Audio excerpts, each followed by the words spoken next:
Hey there, thanks for watching. In this video, I'm going to talk about how I managed to double my net worth starting from a place of being deeply in consumer debt. At the time, I had about $17,000 in credit cards and a car loan, and I managed to get out of consumer debt and build my net worth slowly over time. So if you're interested in hearing more about how I managed to double my net worth very slowly with incremental changes, then please keep watching. Welcome if this is your first time on my channel. Welcome back if you have been here before. This is Well Behaved Wallet, where we talk about building financial independence, taking responsibility for our own financial situations, and then learning what we need to in order to improve our financial situations. So I share my journey here on this channel in order to kind of give you hopefully hope and inspiration by some of the mistakes that I've made and the way that I am working to overcome them, the way that I have overcome them, and then what I'm working to do currently. So I'll start with a kind of a recap of my story and where I came from. And the reason I do this, for those of you who've been around for a while, you know that I do this often, and I do it mostly to remind myself where I came from, also to kind of give context and background for you if you're new to my channel, and finally to kind of build a narrative in where I've been and where I'm going. So to remind myself that I have overcome challenges and that I am working to overcome challenges in the future and where I'm going. So here's kind of a quick recap on my story and what led me from debt to make the decision to get out of debt and then to gradually double my net worth. So I grew up in a very loving family, and I was taught a good foundation on the basics of money to save, give, and then spend last. But that's all the education I got. I wasn't really taught much about investing or earning. There wasn't a lot of emphasis on money management at all. There were no fights in my family that I remember about money, but money just wasn't a huge topic of conversation in my family. We didn't have huge real estate holdings. We didn't have a lot of stocks at all. My parents divorced when I was 13, and my mom became the sole breadwinner for our family, and it was super challenging. And she always had very supportive and understanding workplaces. So that was a huge, that's something that I'm very grateful for. But there was no emphasis on earning or how to earn and how to manage money at all. Almost no financial education. So I went to school, I was an English major, and I, again, had almost no training in finance or how to manage money. Like many people, I wasn't really given a strong financial education. So when I graduated, I had a credit card in college. I managed to pay it off every month, but I really wasn't given, again, any sort of long-term financial planning or knowledge as far as that went. And I didn't take it upon myself to really take responsibility for my finances or my earning, because I never thought I'd have a lot of money. So I never thought I'd need to know how to manage it. So I worked in publishing. That was my first job out of school, and the salary was super low, as many starting salaries are. And I think that was really discouraging to me, because I'd heard some kind of talk about what a typical starting salary would be, and mine was lower than that. So it was kind of in my head, rather than thinking that I could work harder to increase my salary or gain additional skills and knowledge to improve my salary, I just took that as kind of a fixed point and something that I couldn't change, which was, again, on me. Rather than thinking, what can I do to increase my salary, I took a very passive approach to earning. I had almost no interest in 401ks or investing or saving or anything like that.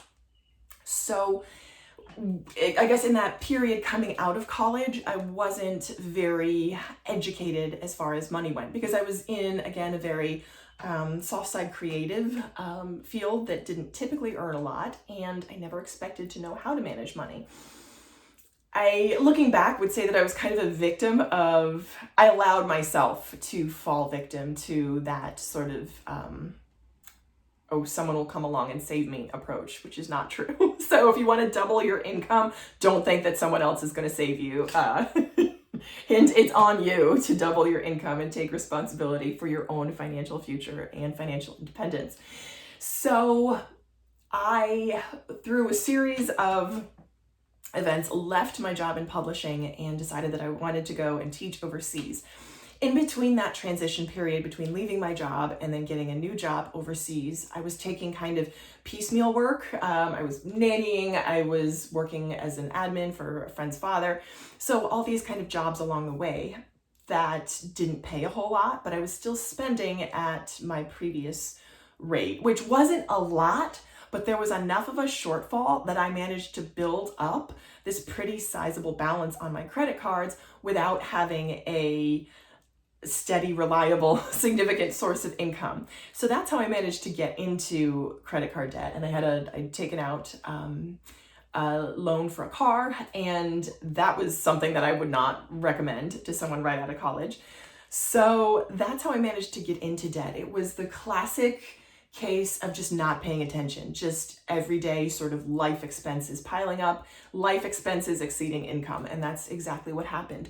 So when I went overseas, I had this total of $17,000 in debt. I had this huge moment of being freaked out by that debt and terrified that I had managed to rack up that much debt.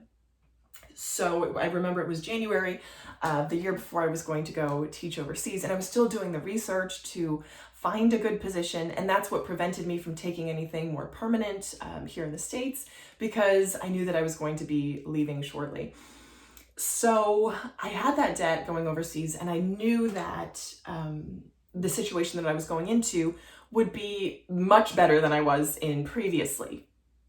So I had it in my mind that I would, with my salary, I'd be able to set aside a certain amount every month and just chunk it at that debt gradually. And that's exactly what I did. It took me about 2.5 years to pay off that $17,000 in consumer debt. But I did it gradually over that 2.5 years, making roughly $30,000 a year. My housing expenses were paid for, thankfully, so that was a huge help in getting out of debt. So onto the building and doubling my net worth portion. So when I came back to the States, I was kind of looking around for careers to pursue and wondering how I was going to marry something that I enjoyed doing with something for which there was a market. Because I was over this being poor thing. I was done being poor. And coming back, I fell into the career field that I'm in now. I'm in the marketing field, and I really enjoy it. And that's kind of where I am at present, is going from a place of having a negative net worth to building a positive net worth. And how I did it was just very incrementally, by making very simple incremental changes. And that is by setting aside a portion of my paycheck each month and socking it into my retirement, my 401k. And then the second thing is just a regular IRA. And I just have them in the one S&P 500 index fund that my company sponsored plan offers. And that's it. So far, year to date, this is 2021, I have a 15% return percentage, APR, which is pretty decent if you average 8%, or yes, 8% over the lifetime of your investing. That's kind of what you can, 8 to 10 to 12% is what you can expect. So to be doing 15, I'm happy with that. And this is a very set it and forget it approach. That is the basis of how I managed to double my net worth. And it happened behind my back. I was shocked at how much my 401k had built over the years. So again, this is a very long-term strategy. And this really requires almost no effort. You set it up at the beginning of your employment, and then you just let it go. So a couple things. What happens when I leave my job eventually, or go to a new job? And how can I build wealth faster? So that's where I am right now. That's the place that I'm at right now, and looking to expand my savings and to build my net worth even faster, because doubling my net worth over, I would say, 4 years is great, but let me tell you, the amount is not very high. I make the average salary for the entire US. So if you Google like average household salary for the entire US, that's approximately what I make. I live in a very high cost of living area, however, and my housing and utilities costs eats up a good 60% of my paycheck, which is rough. It makes it very difficult to save anything else above and beyond that 10, now 11% that I save to my paycheck, because from my paycheck to my 401k. I have that set at an incremental 1% increase each year. So any cost of living increases I get will go directly to an increased savings rate first. So going forward, my emphasis is very much on actively A, increasing my income, and B, increasing my investments. So that's a strategy that I'm taking right now. That's the learning that I'm doing at present. And because I don't come from a background where finances were discussed, there's a lot of learning that I'm doing and a lot of sort of understanding and development that's taking place on my side. So that's kind of a journey for me. I have a couple videos on investing, how I learned how to invest, how I learned the questions to ask to find a good fund within my plan administrator, my 401k plan administrator. And at this point, it's basically asking questions and then taking action. So learning and taking action, those are kind of the consistent steps that I'm taking to increase my income and further double my net worth, double, triple, quadruple my net worth, and faster, to move a little bit faster. Move a lot faster, let's be real. So something else I wanted to share, I went back to using my Filofax for financial details. I'm also doing the 12-week year system, and I printed out my sheets that I have. I will link them down below. The blank sheet that I used to track my 12-week year, and I printed them out and I put them in my Filofax, and I'm tracking that daily. I also write out my money affirmations as well, and I keep track of my finances and my accounts in this book monthly. So that's kind of a quick overview of how I run my finances.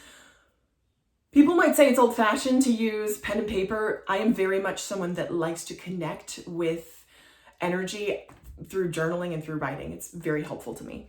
So let me know if you want me to go in further into depth on how I use my planner to track my finances. I've just started this, gone back to this system, and I really like it.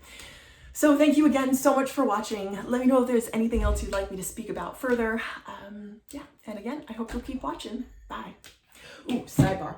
This is my money tree. I bought it from Aldi for $6.99. It was kind of expensive at the time, but it has done so well. You can see there's some new shoots sprouting up. This pot was a bit of a splurge, but the topic of growing income and growth and health and life, I think it was worth it. This pot was $15.99, I think. I saved the sticker, $14.99 from Home Goods, and I love it. So that's the background on this little guy. Hopefully you will see him start to expand and grow in my life. So thanks again so much for watching. Bye.